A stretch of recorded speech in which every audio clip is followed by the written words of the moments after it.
자, 오늘 아침 주요 뉴스 키워드와 함께 좀 더 자세히 분석해 보겠습니다. 김대호 박사 나오셨습니다. 박사님 어서 오십시오. 네, 반갑습니다. 자, 첫 번째 키워드부터 확인하시죠. 애플 업그레이드. 자, 업그레이드가 아니고 업그레이드입니다. 시장의 평가가 상당히 실망스럽다는 지금 모습인데요. 뭐 이것저것 발표된 내용은 많은데 뭐가 빠진 걸까요, 박사님? 어떻게 보셨습니까? 네, 사실 업그레이드란 영어는 없어요. 그렇죠, 없죠. 예, 근데 이제 우리 MZ 세대들에서 업그레이드를 한다고 추진했는데 그래서 실상 자세히 들여다보니까 많이 변화하긴 했는데 기능이 크게 좋아졌다기보다는 기존과 좀 달라졌다, 옆방향으로 나아갔다. 뭐 이럴 때 흔히 MZ 세대들이 업그레이드란 말을 많이 씁니다. 네. 사실 애플은 그동안에 혁신의 상징이었다가 어느 순간부터 업그레이드의 대명사처럼 되기도 했었는데요. 자, 밤사이에 팀 쿡 야심적으로 AI 프로젝트 이름도 애플 인텔리전스란 이름으로 해서 여러 가지 어떤 AI 시대로의 전환 계획을 많이 발표를 했습니다. 네. 그 발표한 내용이 워낙 많아서 그것을 정리하는데도 뭐 상당히 그 시간도 많이 걸리고 네. 그 하나로 일목요연하게 말씀드리기도 쉽지가 않은데요. 애플은 인텔리전스를 하면서 스스로 6가지 방향에 주력했다라고 밝히고 있습니다. 자, 6가지의 특장점을 보면 일부러 지금 CG 그래픽에는 영어까지도 같이 표현을 했습니다. 왜냐하면 말 자체가 지금 굉장히 어렵기 때문에요. 상황 기반 알림, 장문 개선 기능, 이미지 생성, 뭐 교차 앱, 그 밖에도 개인화 집중 기능, 개인 클라우드 컴퓨팅인데 이걸 조금 더 좀 풀어서 말씀을 드리면 우선 현재 그 상황 기반 알림이라는 것은요, 주고받는 메시지 중에 인공지능 기능을 이용해서 내가 지금 어떤 일을 처리해야 되는 게 가장 급하다는 것을 좀 신호를 알려주는, 이를테면 뭐 일정표에 나타난 것은 지금도 많은 이 휴대폰들이 오늘 약속이 있습니다, 이거 알려주잖아요. 근데 그 정도는 지금 기능도 다 하고 있는데 이번에 애플이 AI 기능을 장착했다고 하는 것은 누군가가 메일을 보내거나 또는 전화 통화를 한 내용 중에서도 5월 15일 날, 6월 15일 날 만나기로 합니다. 그리고 제가 컨펌까지 했으면 네. 그러면 그 내용을 정리해 주는 거예요. 비교적 상당히 그 AI를 많이 활용했다라고 보는데 과연 이런 것 때문에 애플 스마트폰을 살까 하는 것까지 진도가 나가기에는 여러 가지 그 엇갈린 시각들이 있어요. 네. 그다음에 애플의 가장 큰 단점 중에 하나는 삼성 갤럭시하고 비교했을 때 통화 녹음을 안 해준다는 거였지 않습니까? 그렇죠. 근데 이번에 이제 새로 나오는 애플 AI는 통화 녹음의 요약을 해주겠다. 어떤 통화가 있었다는 것을 요약을 그냥 설정하지 않아도 자동적으로 본인이 제거하지 않는 한 통화 내용이 요약이 됩니다. 이것도 큰 혁신인데 그러나 이미 갤럭시에서는 전문 지금 다 녹음을 하고 있는 상황. 그렇죠. 이것과 뭐가 크게 달라질 것인가 하는 얘기입니다. 그다음에 사진을 찍으면 그것을 편집할 수 있다.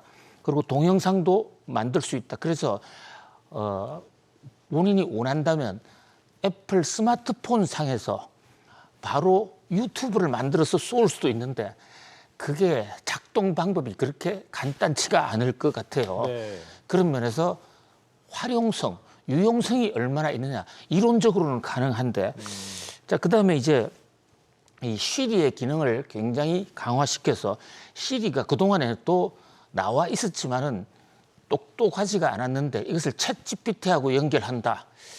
그런데 지금 챗 GPT가 다 있는데 굳이 시리하고 연결한다고 해서 어떤 성능이 더 좋아질까? 뭐 이런 점에서 네. 또 업그레이드라는 지적이 나오고 있습니다. 하여튼 그렇군요. 개선은 했는데 방향이 위로 올라가지 않고 옆으로 간 것이 아닌가. 이 밖에도 이제 사진을 인식했어요. 내가 사진을 하나 찍으면 그 사진의 주제를 AI가 인식해서 그 관련된 사진을 찾아주는 이런 다양한 기능들이 있기는 있는데 이게 너무 복잡하고 그리고 그 자그마한 현재 이 플랫폼을 통해서 이런 작업을 과연 쉽게 할 수 있느냐 하는 이제 이런 대목에서 앞으로 이 성능은 좀 두고 봐야 될 것 같아요. 네. 그리고 이제 또 하나 시장의 기대는 애플이 AI와 관련해서 엄청나게 투자를 했다고 그러니까 정말로 뭐 어떤 새로운 반도체를 개발을 한다든지 또는 그 인공지능을 가지고 기존에 없던 something new한 것을 내놓는가 했는데 그런 면에서는 별로 내용이 지금 아직도 없어요. 물론 스마트폰을 쓰고 또 이 애플의 PC 같은 거를 사용하는 데 있어서 네. 굉장히 다양성, 유양성은 높아진 것은 사실인데 그러나 애플의 PC를 안 쓰면 뭐 업무 작업이 불편해지거나 그 얘기는 거꾸로 하면 애플의 스마트폰이나 애플의 PC를 사용했을 때 업무 능력이 혁신적으로 개선되는 그런 혁신은 없었던 것이 아닌가. 네. 뭐 이런 면에서 좀 비판적인 시각이 나와서 업그레이드가 아니라 업그레이드다 하는 얘기도 나오고 또 주가도 2% 가량 떨어지는 모습입니다. 네. 통상적으로 지금 애플이 그동안에 별로 주가 상승 탄력을 못 받았기 때문에 이런 새로운 어떤 혁신의 제품을 발표했을 때는 주가가 상당히 높게 첫 반응을 보일 수도 있는데 그런 면에서는 일단은 뭐 큰 돌풍을 일으키지는 못했다 이렇게 볼 수 있습니다.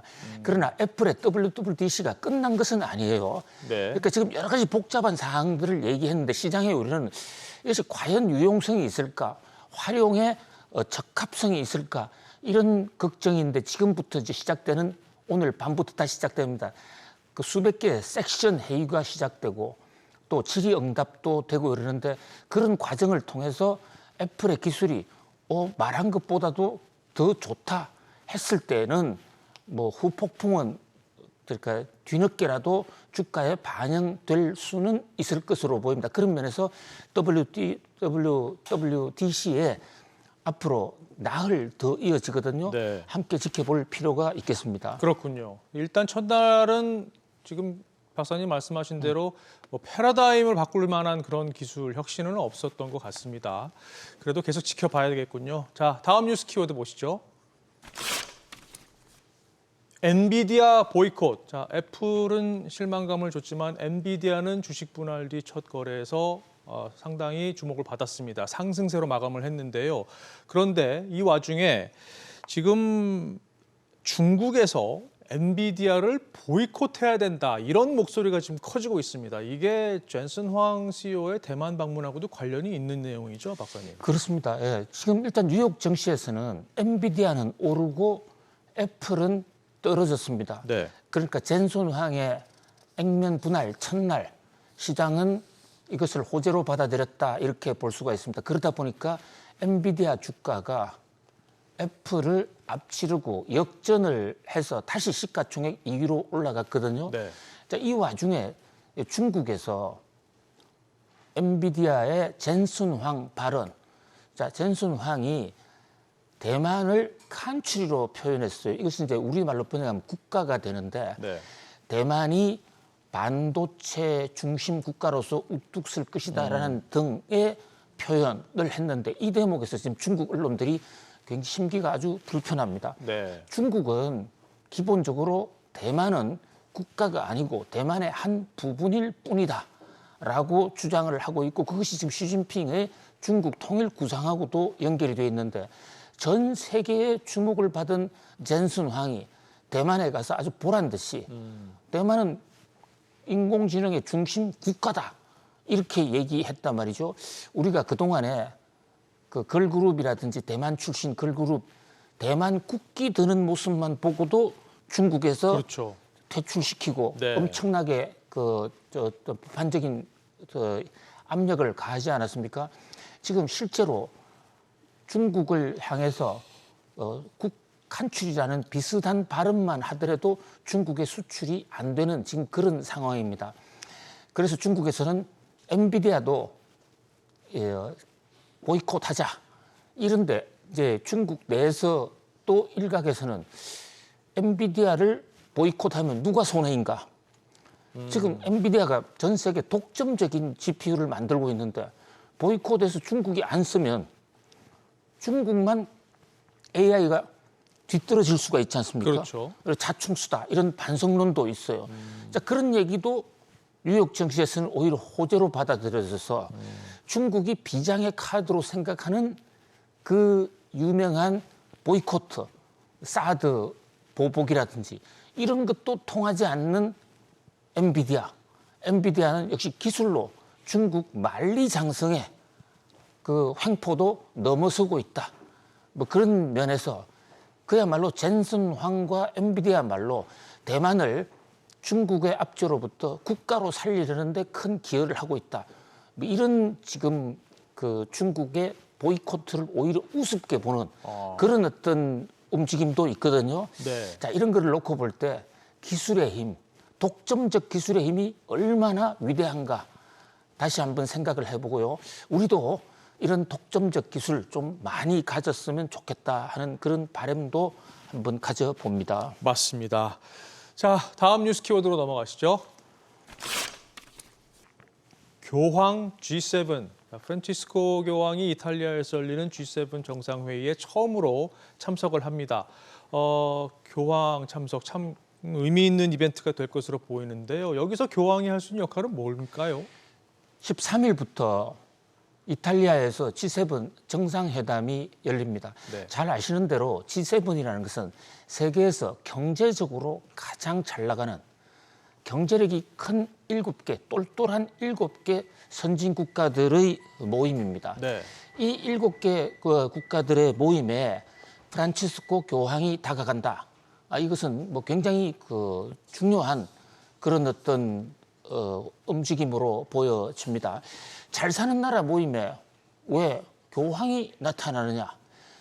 사실 G7 정상회담의 모임은 서방 국가들이 많기 때문에 저기서 미국을 비롯한 서방의 전략이 세워지고 세계 경제를 이끌어가는 핵심 축이다 이렇게 볼 수가 있는데요. 그렇죠.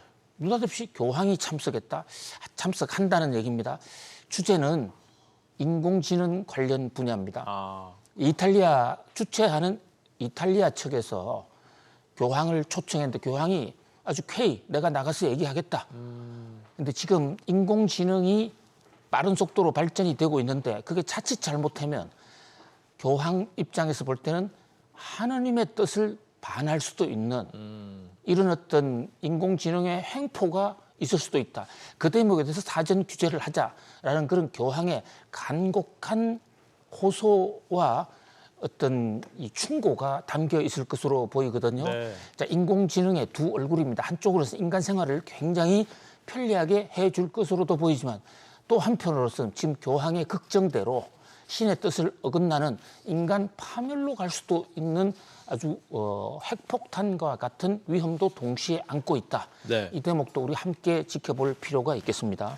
그렇군요. 자, 다음 뉴스 키워드 보시죠. MSCI 선진국, 지금 글로벌 펀드 투자의 지표가 되는 MSCI가 시장 재분류 결과를 이번 달에 발표를 합니다. 그런데 이번에도 우리나라는 선진국 지수에 편입이 불발될 것 같습니다. 어떻게 보십니까, 박사님?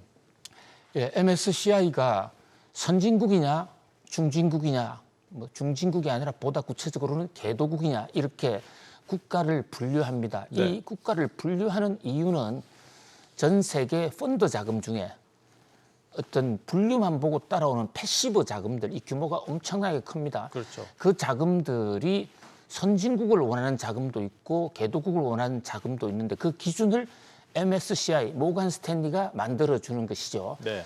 잘 알다시피 우리는 지금 스스로 선진국이라고 그러고 있습니다. 뭐 대부분 지표에서 선진국에 들어가 있는 것도 또 사실이에요. 그런데 경제에서 가장 중요한 금융, 그중에 증권시장 분류에서는 안타깝게도 우리는 지금 40년째 지금 개도국으로 분류가 되어 있습니다. 우리보다 못한 많은 아시아 국가도 선진국에 들어가 있는데 우리는 여전히 개도국이거든요. 네. 그래서 진정으로 우리가 밸류업을 하려면 MSCI의 선진국으로 올라가는 것이 중장기적으로는 매우 중요한 밸류업의 핵심 중에 핵심이라고 볼 수 있습니다. 네. 그런데 MSCI가 이 국가 분류를 앞두고 한국이 공매도 접근하기 어려운 나라 아니냐, 이 대목을 정조준에서 발표를 해버린 겁니다. 네. 아시다시피 공매도 수개월 전에 정부가 선거를 앞두고 공매도를 금지시켜버렸죠.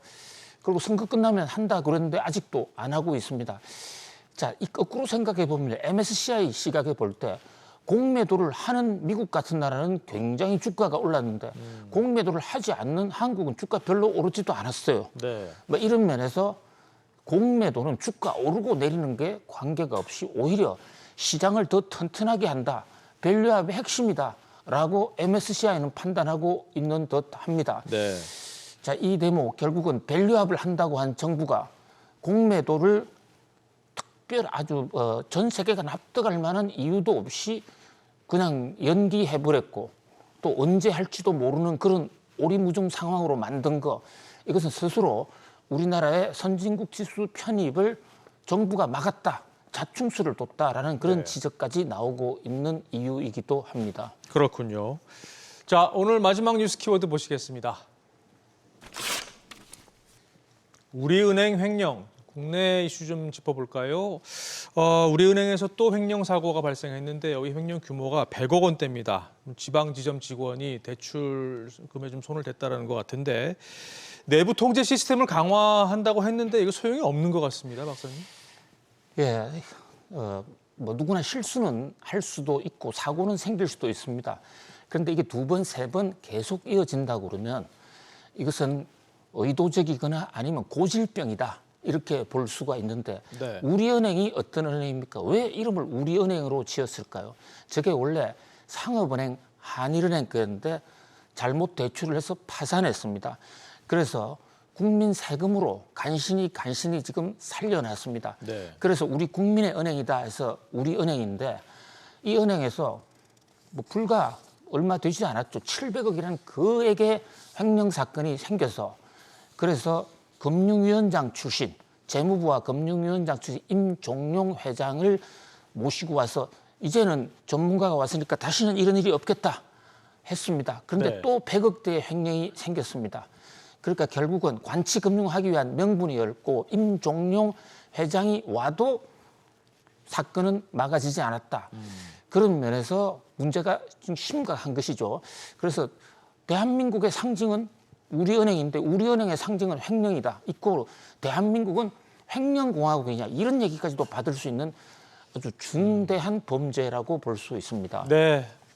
이번에도 제도 개선이 또 있어야 될 것 같습니다. 자, 오늘 짚어본 뉴스 키워드 다시 한번 보실까요?